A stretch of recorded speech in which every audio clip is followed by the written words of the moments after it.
Welcome to Manufacturing Matters, the podcast where we shine a spotlight on Alaska's makers, doers, and innovators. I'm Sammy Jo. And I'm Megan. We're here to share the incredible stories of Alaska's manufacturers and the industry experts helping them thrive. This show is brought to you by the Alaska MEP, the Manufacturing Extension Partnership, helping manufacturers across the state to innovate, grow, and stay competitive.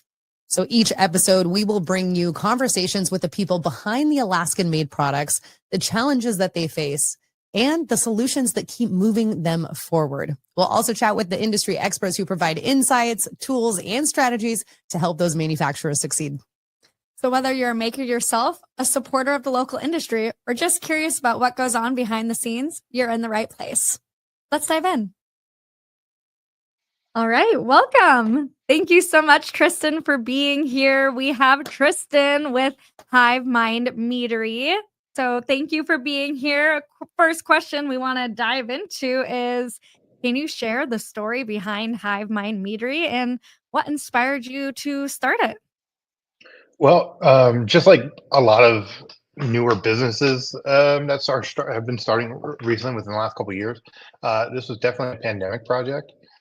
I had closed down a different business I had for Warehouse 49 right before the pandemic, and not seeing the feasibility of it opening up the same way that it would before the pandemic. I turned to my friends and I was like, I would love to start a meadery. And usually your good friends will tell you that's a bad idea to spend so much money to start a new business. But they told me to go for it. And I wasn't expecting that. Yeah, I was like, dang it. So I made an agreement. I was like, listen, I will go as far as I can go until I hit a roadblock that prevents me from going anywhere further. And then we'll shut it down. And I tried. And then 2 years from then, we opened our doors. Wow. Amazing.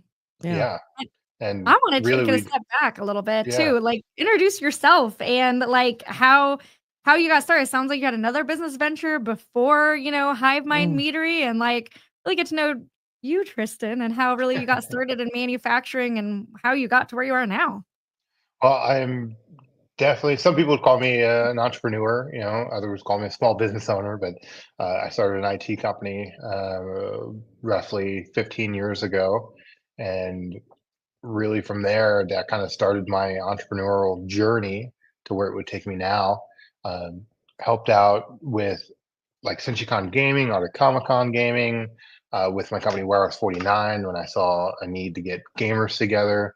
Through that company, we helped donate over $20,000 to the Children's Miracle Network. We help host extra life events, help host charity land parties, blood drives, food drives, Wow. and even donating socks to the Boys and Girls Club.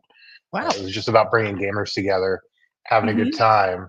And if we could do something good in the world, that's kind of where we wanted to start off. And that's a theme in my life where, I think we have a responsibility as business owners, as the revenue generators, to maybe help our community the best we can.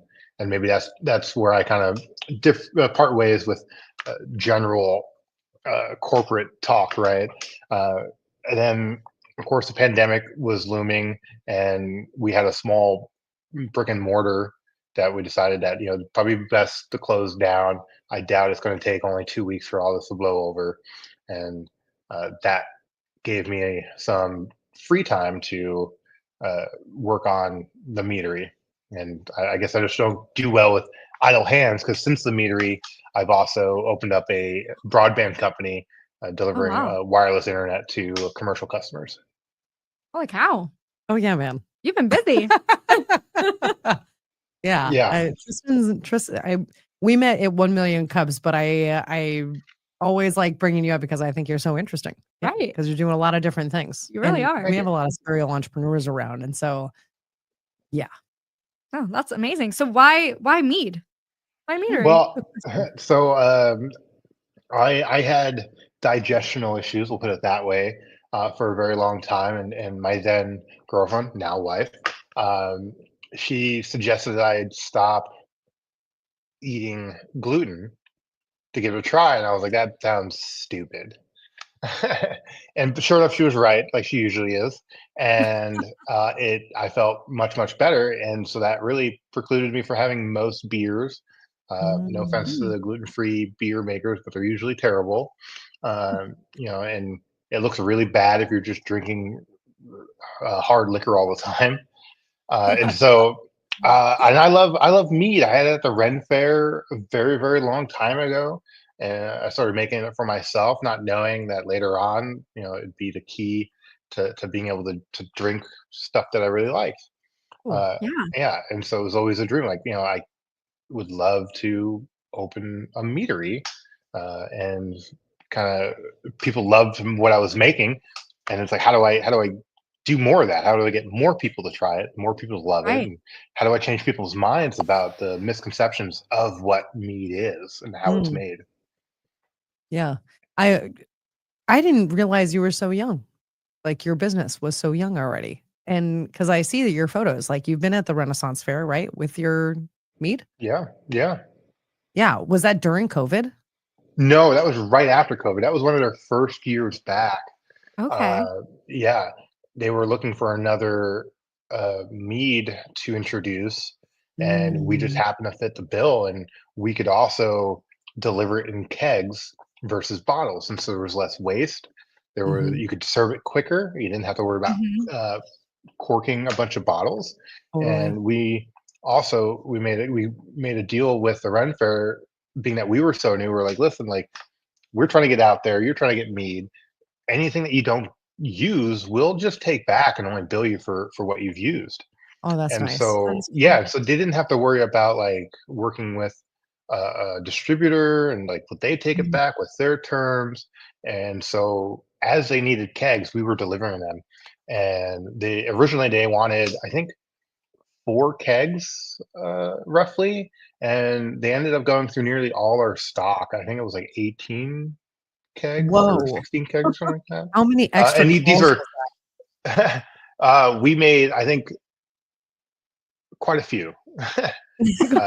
I think we made like 4 extra hauls than that we weren't like in the Wow. middle of Ren Fair traffic, trying to get Wow. through people to get like they need mead. They're running out of Right. mead. You need it. Yeah.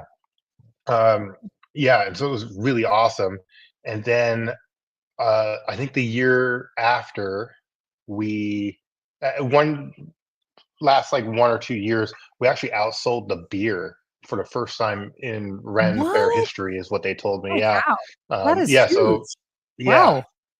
and we outpaced like everything, and people were loving it. People wanted to know where they can get more. And that Amazing. first event was actually even before we were open. We had our manufacturer's license, but not our retail license yet. And so we were just like, that was our first batch, and we didn't wouldn't open for another couple weeks, maybe even Wow. a month. And so we had people stopping by our tap room just to see if we were open, and of course we weren't. And it was a really humbling experience. It was full Mm. circle, starting Yeah. off at the Ren Fair, trying it out for the first time, making my own batch, and then literally like 7, 8 years later, being able to have my own mead at the Ren Fair. It was very surreal.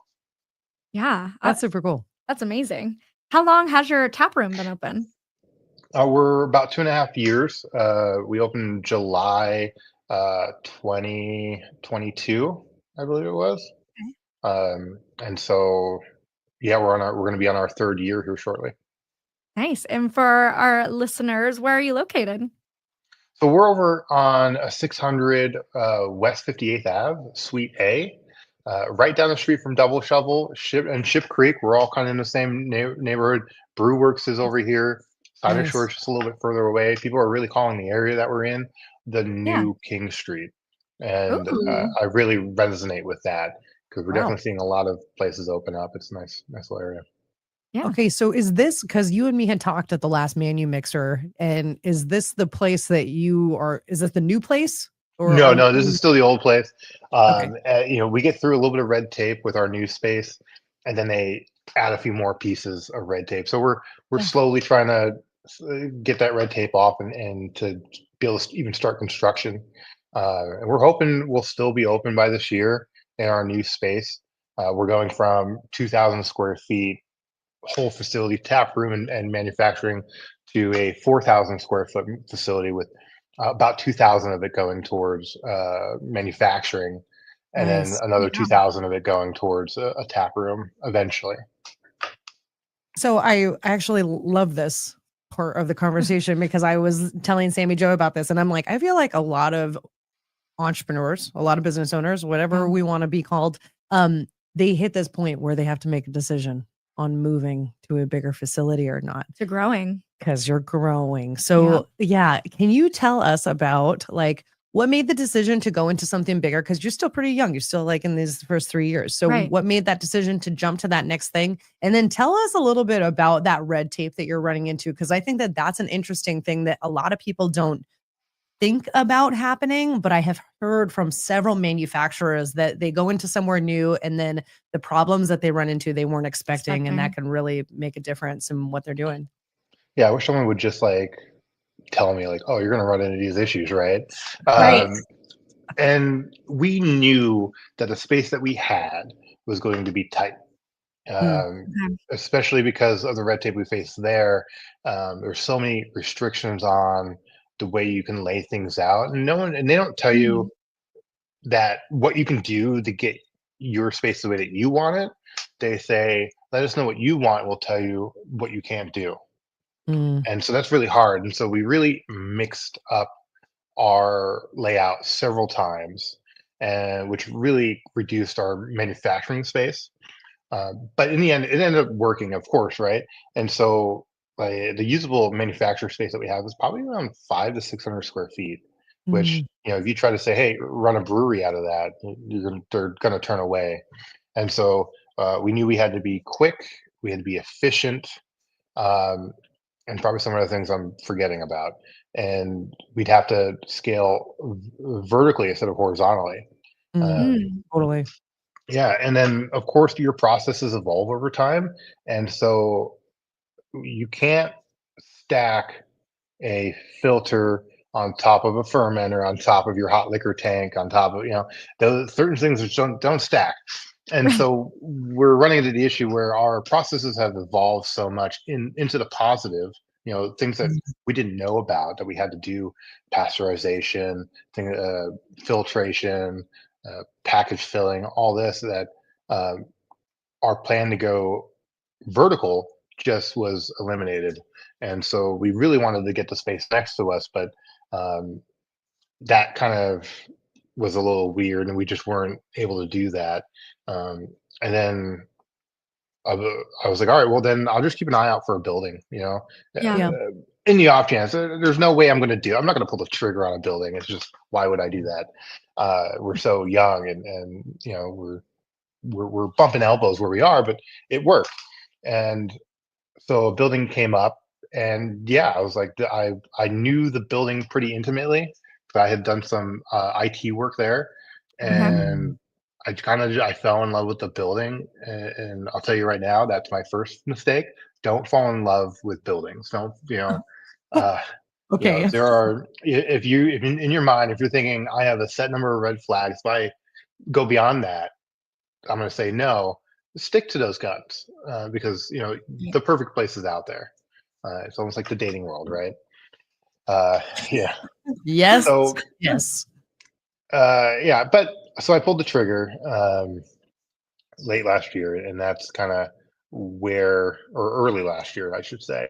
And Mm, I was actually just coming out of the military. I was medically discharged, and so like the timing was actually perfect because I was like, I'm gonna find myself with more time, and so Mhm. I can put it into this building. And I had experience with our current space that we renovated, so I was like, yes, I can. This should be a no brainer. Should be easy. Um, yeah. narrator wasn't so easy. So what are some of the red tape things that you got early last year? You're in there. What's it looking like for you to actually move into it and start manufacturing in that space? So the first hurdle is always the AMCO process, the Alcohol Marijuana Control Office, and you put an application in, and it's and I put in almost a very similar application that I did the first time, because why reinvent the wheel? Totally. And it's still, even though I've been through the process before, and so theoretically I have a shoe in the door, right? Like, oh, you're just an administration change. It's no, it's other than a few different text boxes, you're a new person to the board, and so you have to go through every single process like you would. And it took over 6 months for them to get back to me, that, we got your application and we're processing it, and then here's all the problems that you missed that you need to do. Oh, wow.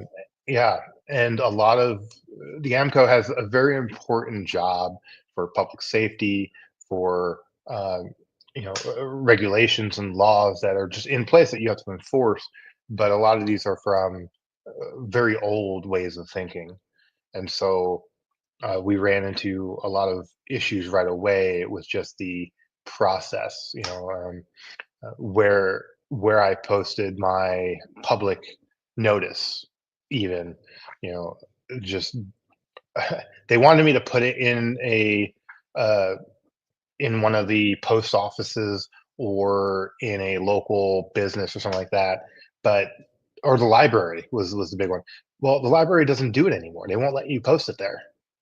And the post office in my district, which makes the most amount of sense to post into, Right. also doesn't do it anymore.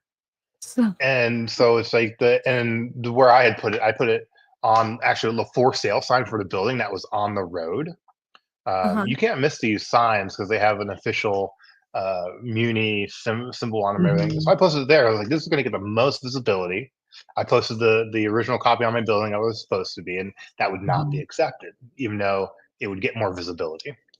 And I can go on and on. I could probably talk about 2 hours on that process and Wow. things that Man.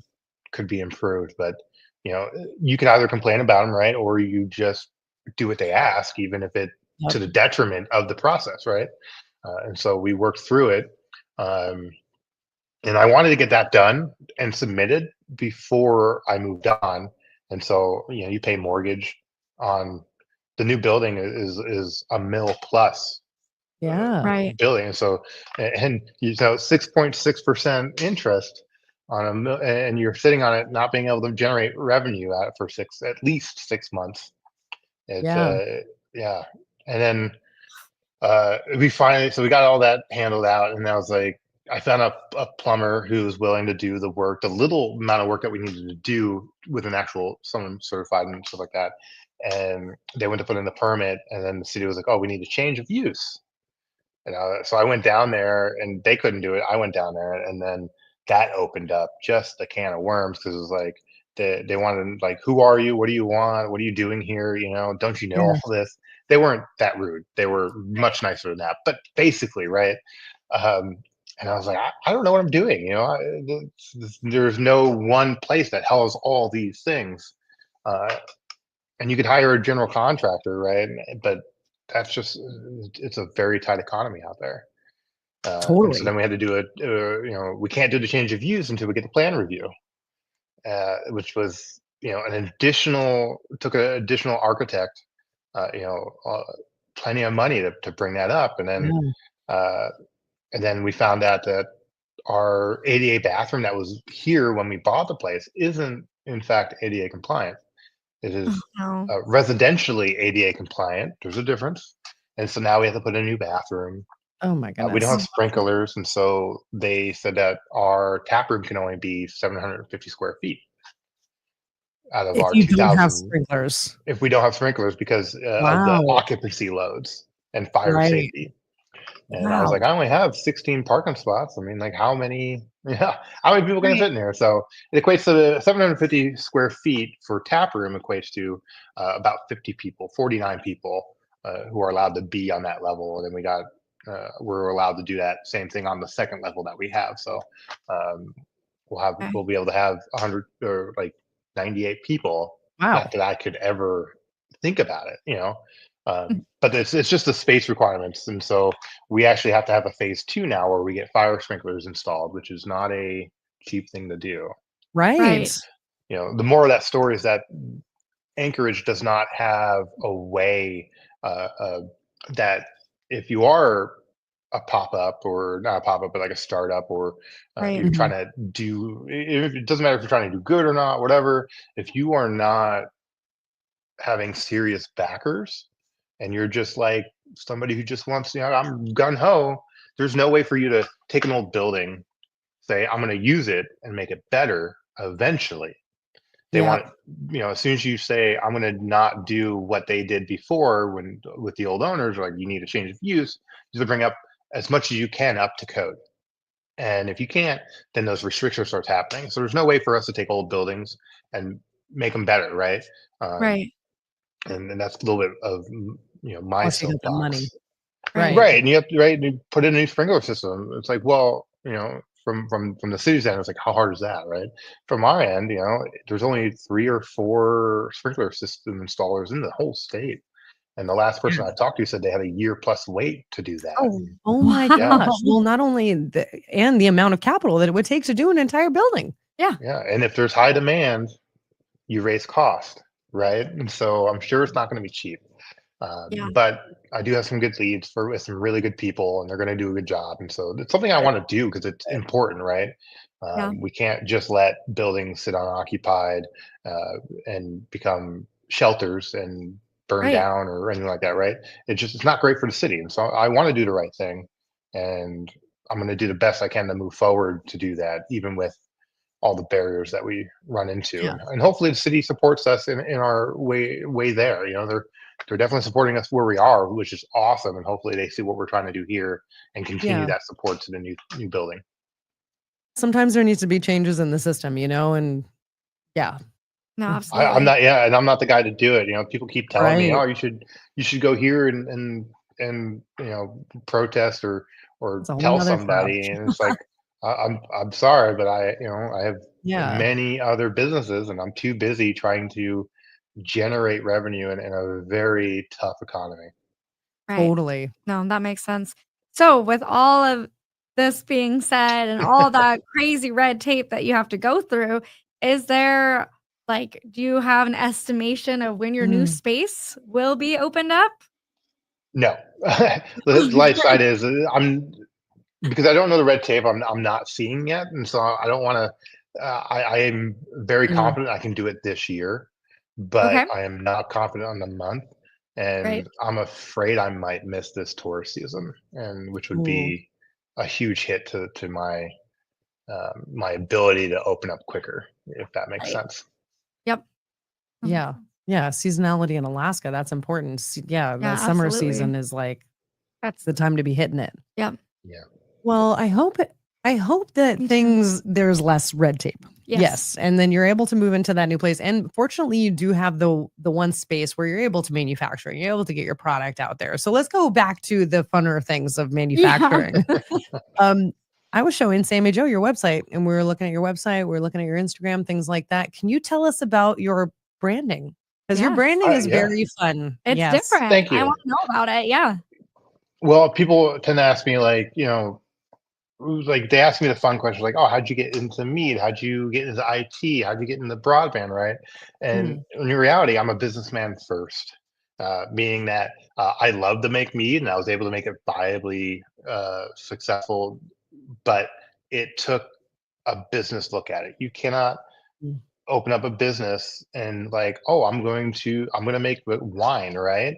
And not think about, I don't have to do social media, I don't have to do branding, I don't have to pay, I can pay someone else to do taxes, things like that. A lot of it you have to take on your own shoulders. You have to be okay with that.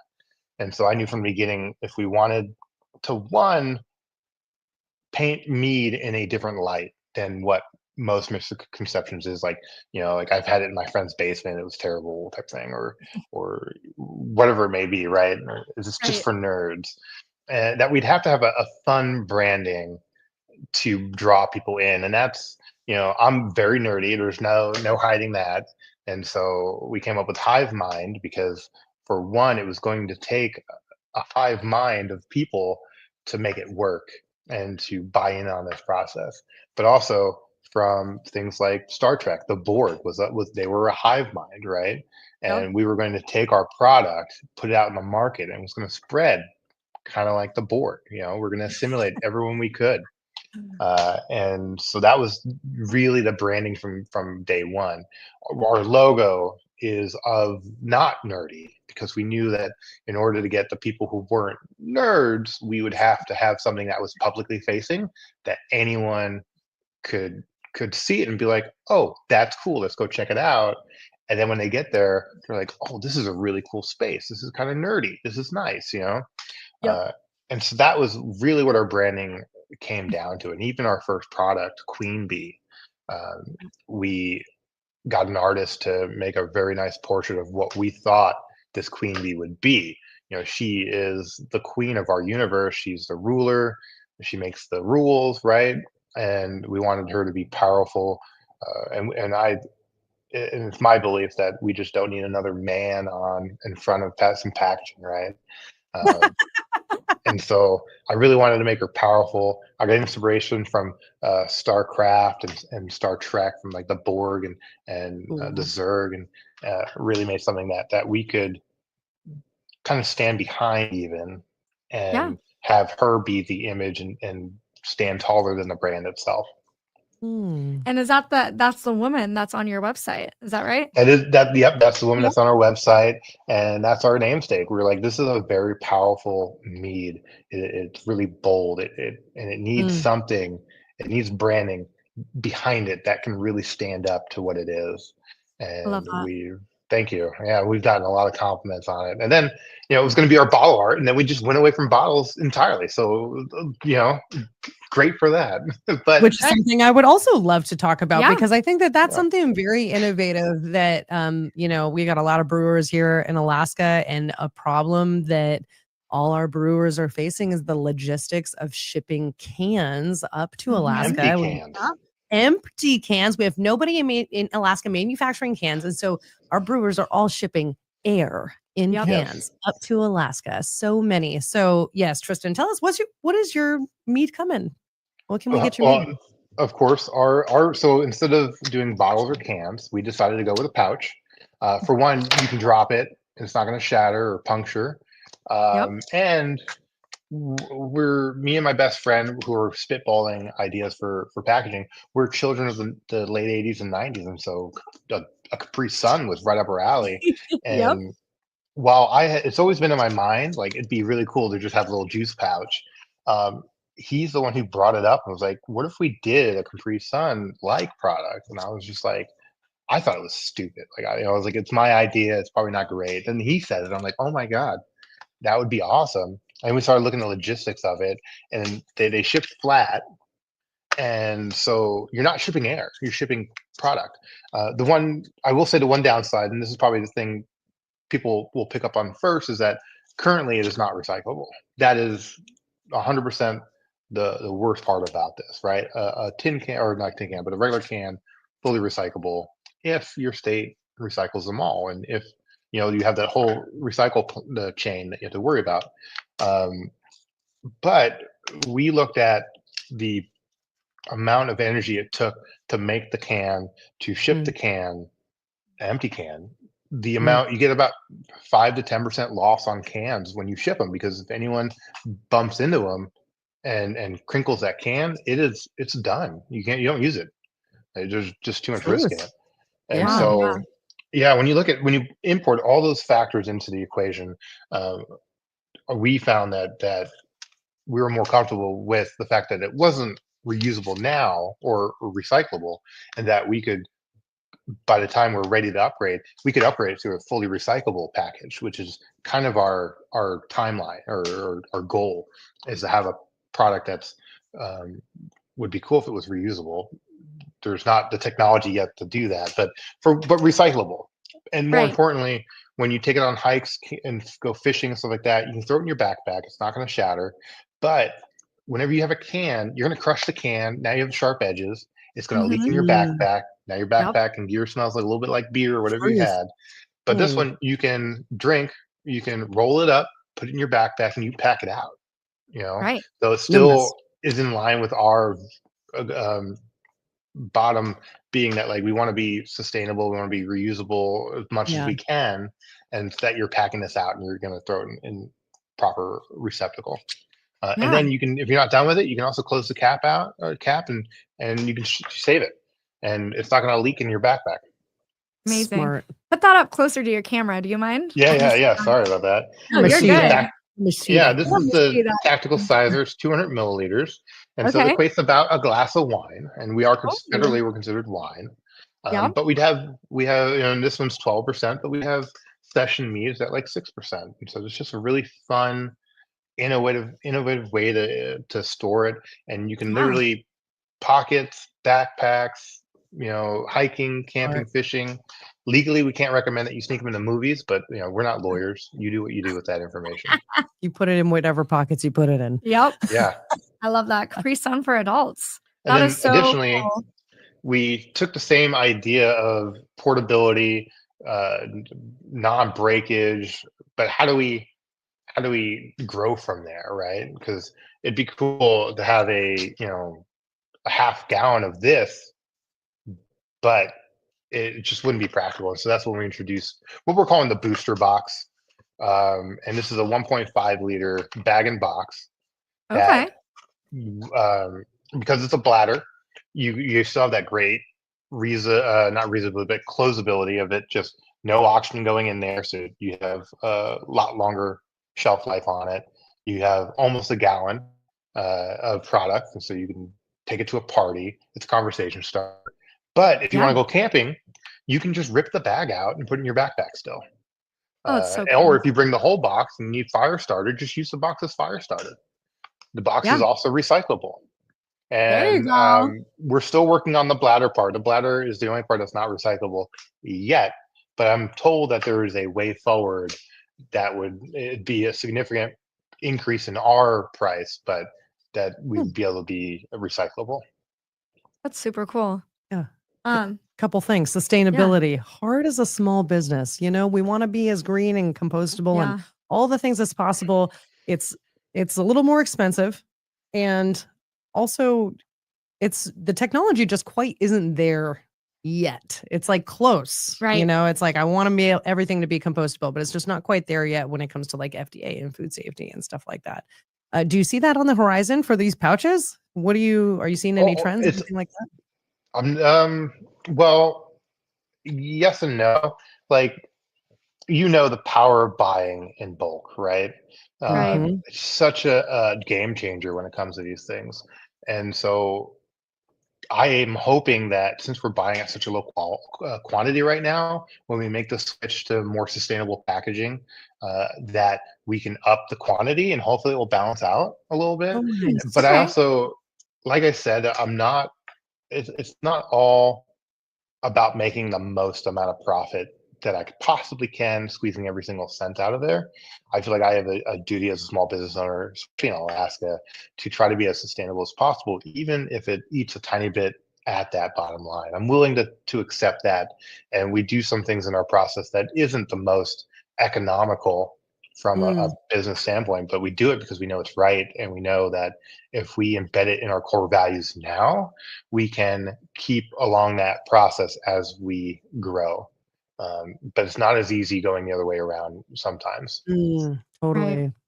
And the one other question I had about these bags, have you noticed any pushback from buyers, like B2B buyers, like, hey, I have this pouch versus, hey, I have this can? Because they're so used to seeing cans, everybody's in a can. That's a good question. Yeah. So what's the feedback from buyers for the pouch? They love it. They think it's so innovative. They think it's so great. They love the fact that it kind of stands out on a shelf, right? And we say what it is. It's a space pouch. Like, who doesn't want to check that out, right? I'm a victim of the person who goes to the store and looks at a cool wine label. I'm like, I'm going to try this one tonight. We're hoping that same thing goes towards our pouches, and it has. And so we haven't gotten any pushback. The real pushback we've gotten is from people who know wine and who are advertising themselves to a higher income household.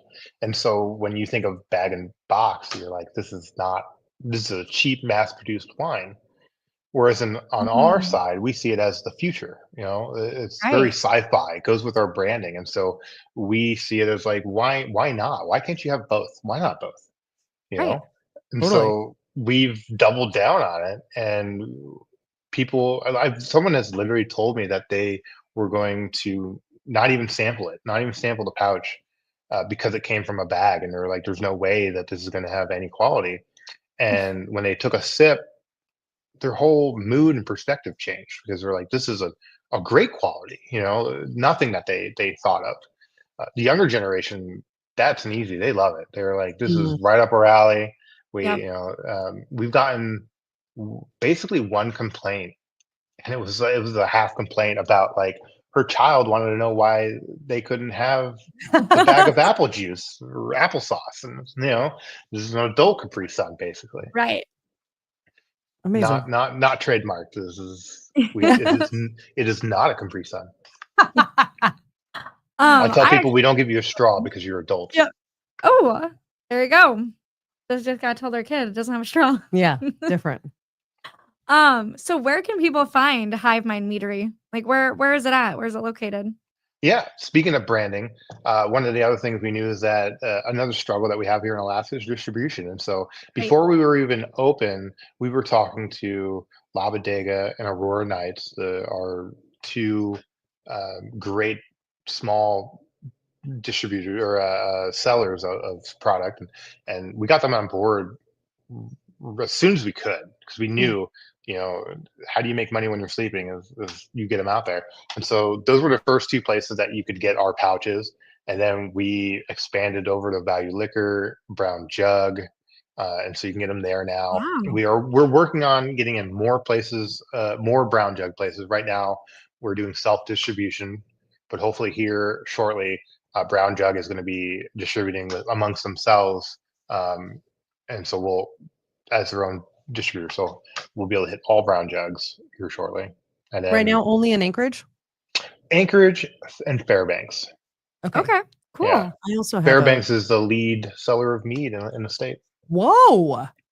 Oh, did not know that. Your mead or just mead, period? Mead period. But I would Wow. probably say just about our mead as well. It's getting up there. Interesting. Yeah, but a lot of people they'll make the Illinois. trip all the way down from Fairbanks to get like a few cases of pouches to bring up. Some of them even they buy kegs of mead because they have a kegerator in Fairbanks, and they share with their friends and stuff like that. It's kind of cool.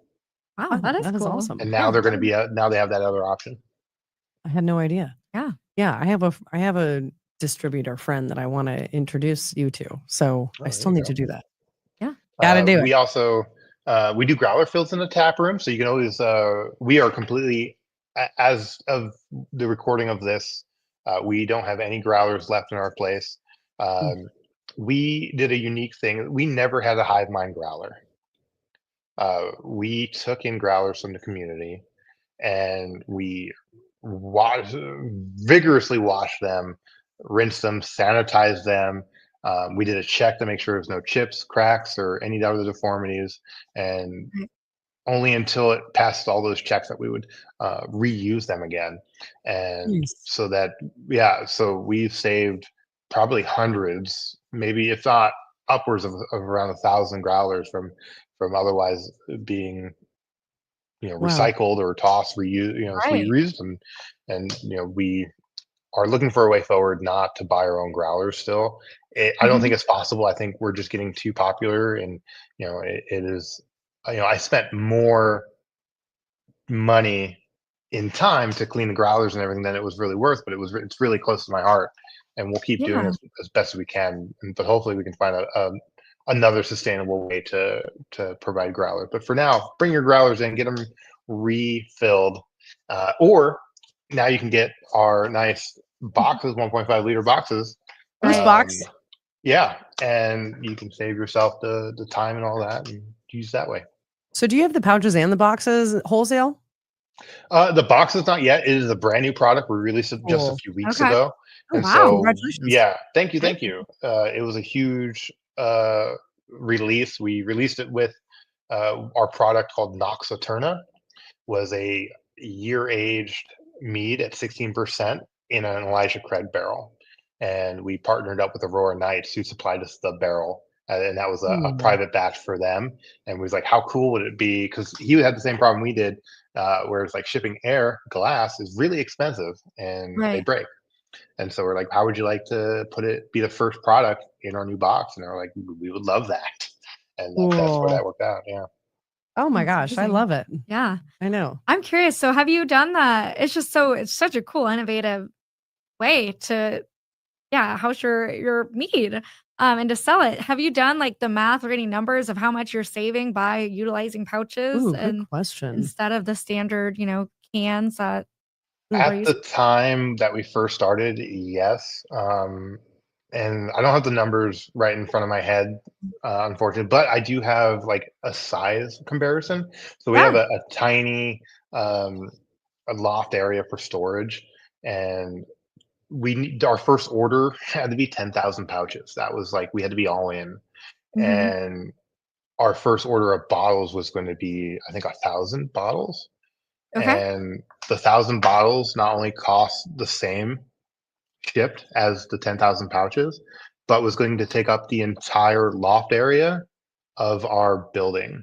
Holy Versus cow. the Whereas box. so the pouches took up those wire racks you can get from Costco and places, Yep. took up half of that. Wow. That's Yeah. a huge Wow. difference. Yeah, I really wanted to, like, see Huge. that perspective because I'm like, "This is such a neat and a innovative way that you're doing things. That's It's amazing." a Thank good you. way to like face first challenge the Mhm. logistic challenges that we have Yeah, yes, here. yes. Yeah. Yeah, and every step of the way, Wow. you always get people who are like, "That it's not possible. You can't do it," or someone else has done it and they didn't, it failed. And I'm like, well, you know, I'm. I don't want to say I'm special, but I'm different. You You're know, not me. yeah, You are right. special. Famous last words. Same thing with the meadery, right? You have so many people will tell you like it's such a risk, right? And I'm like, well, Mhm. without risk, there is no reward, and the Yeah, bigger the risks, oftentimes the better the better reward. reward. And I will. My best friend told me that because I had that doubt in the beginning, and he was like, "Listen, if you take on this challenge, you always have a roof over your head, as long as we're friends, and that gave me that was what set me off over the edge to just face first, go into it, not reckless, mind you, but Mm. uh, you know go into it knowing that I could fail, and I had what I had at least a roof over my head if I Right. needed it. So that was really very Support. important to Yeah, me. Yeah. give you that confidence. I love that, Oh, what support can do for us. really. Yes. Mhm. 100%. Mhm. So I wanted to ask, as your, early 3 years of business, what piece of advice, if you could give someone else that's watching this, that's maybe, they have this idea and they wanna be a startup, what's, like, your best piece of advice you could give them? Get started. Right. A lot of people don't. They're like, I don't know. Right. I don't think it could support it. Or I don't know if I have enough money. I don't Mm. knows. Right. Well, Mhm. write those things down and answer them. You don't know until you do the research and you pull the trigger on it, right?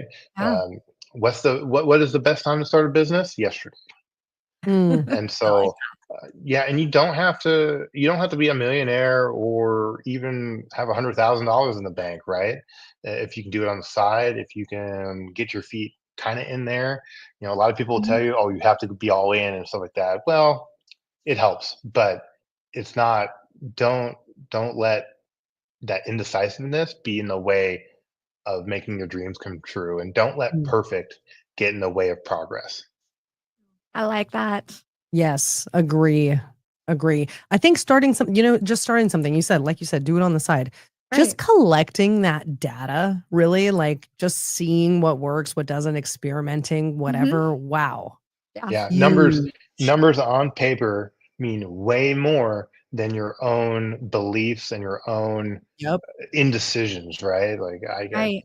can I make this work? Well, can you? You know it. You have the Yeah. Right. numbers, And if you and do a then little bit of beyond. that work on the side beforehand, Mhm. then Yes, it's going to make you more confident when you do make that decision to go To all leap. in. Right. Yeah, take that big leap. You already got a little bit you have of 4 that to 5 foundation. hours after work every single day. You That's can right. you can decompress if you need to, but you can also spend a little bit of, in between working out and your mental health, do an hour or two a day on your own business. Passion project, right? Yes. Yes, I And love that. then, Good and then advice. when you pull the trigger, you're going to have all that work done, and Mhm. then the work begins. Then you'll Yes. have more work. Yes. Just never ending cycle. Yeah, great Yep. advice. I Yeah. think that, I mean, we have to though, right? You just got to go Mhm. for it. Yep. Yep. And I honestly love like something that I've been noticing from interviewing and speaking to other manufacturers. It always starts off with a problem and that you're solving. So I think that's super cool of the reason of what got you into mead. Your fiance at the time made this comment, and you're like, oh, okay, I'll Mm. start trying. And you were just like looking for those other alternatives, and you're like, I can't be the only one out here. Let me now do this. Like I just feel like that's so cool. I always love hearing like what that challenge was and why they got started in the first place. So thank you for sharing that with us. Also, I have a Yeah. random question. Yeah. Why is mead for nerds? Why is that a nerdy thing? Yeah. But that one's probably the easiest of questions, right? You have things like Lord of the Rings. You have the Skyrim. You have Mm. the Viking culture, right? The Ren fairs that were seen for only nerds, and you have all these things that have to do with nerd culture, right? And people Mhm. forget that it's the one of the first fermented drinks ever, right? Wow. And Oh, yeah, and they forget where things come from and think, oh, it's only for nerds. Well, it's cool to be a nerd now. it is. It is cool to be a I nerd. mean, yeah. And we've proven it's delicious. Our first competition, the Summer Brew Fest, uh, you know, all these great beer manufacturers were there, and there was a competition for most popular. It was fruited favorite and best brew to mow your lawn with, or something like that. And we were like, if we came third in anything, we'd be Mhm. so ecstatic. And we heard like Jeremiah from Magnetic North was going to be there with his one of his awesome brews and stuff like that. We're like, well, maybe we will come in second, but to be near people like Magnetic North and all these smaller Zip Kombucha, some of these smaller players, it was really just surreal, right? We don't Right. belong here. I have Mm. no professional brewing besides home brewing and then starting the company.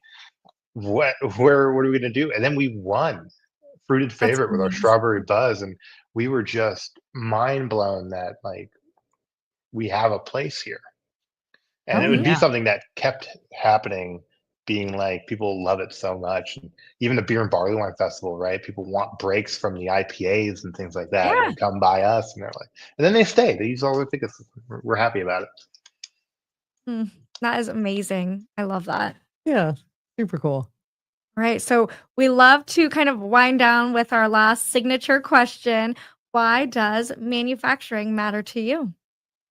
Well, I am a manufacturer, so if we didn't have it, then we would have no product at all. There would be nothing. And I the real answer though, and I've been thinking because I watched the other videos, and really, once you're in manufacturing, you don't look at the world the same. Everything around you is Mhm. manufactured, right? And so Mhm. once you go through the troubles, tribulations, the success stories, maybe a little bit of crying, you really get to understand the problems that all these manufacturers go through. And we all go through similar issues, same Mhm. as being an entrepreneur.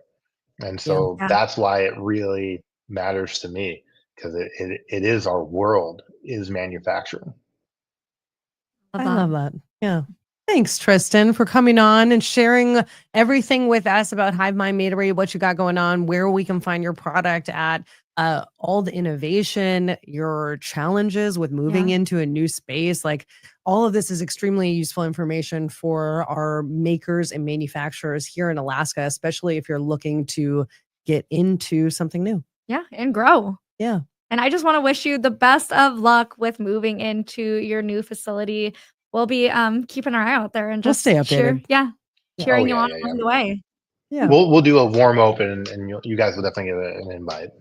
Love Oh, that. love that. Thank you so much, Tristan. And thank you so much for Of taking the time course. to chat with us. All right, guys. Bye. That's a wrap on another episode of Manufacturing Matters. A huge thank you to our guests for sharing their journey with us. If you enjoyed today's conversation, make sure to subscribe, leave a review, and share this episode with a fellow maker. And want to take your manufacturing business to the next level? Visit alaska-mep.com and schedule a free consultation with our business team. Until next time, keep building, keep creating, and keep proving that manufacturing matters. Crushed it.